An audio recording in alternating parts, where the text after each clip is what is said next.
سال 2025 وقتی بعضیا فکر کردن میتونن تاریخ رو مثل برند تجاری ریبرند کنن، ولی یکی ترامپ بود و ایدهش تغییر اسم خلیج فارس. و وقتی بهش گفتن دست نزن، خب دکمه قرمز جذاب‌تر شد. ولی تاریخ با یک کلیک ساده تغییر نمی‌کنه، چون تاریخ کد نداره، حقیقت رمز عبور نمیخواد. 2500 سال قبل از امروز، جایی که نام‌ها روی سنگ و قلب‌ها حک می‌شدن، اینجا قلمرویی بود که تاریخ نمی‌نوشت، می‌ساخت. جاویدان‌ها سون‌های بی‌زوال ایران، کاتبان حافظان واژه‌های غنا ایستاده بودند.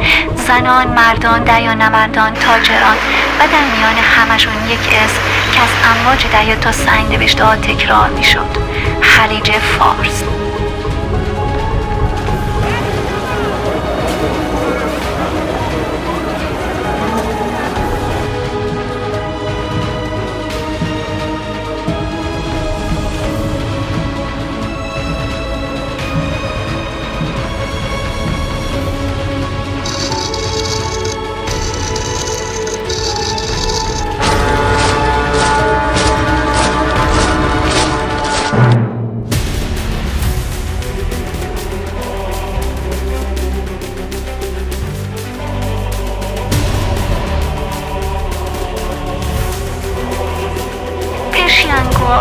نه فقط یک اسم، یک نشونه است از تاریخ، از حقیقت، و بعضی اسمها به هیچ زبون قابل تغییر نیستند.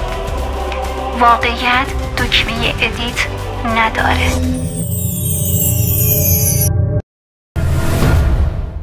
وقتی برگشت به همه پروژه‌ای شکست خوردش، فقط خاک و دود موند.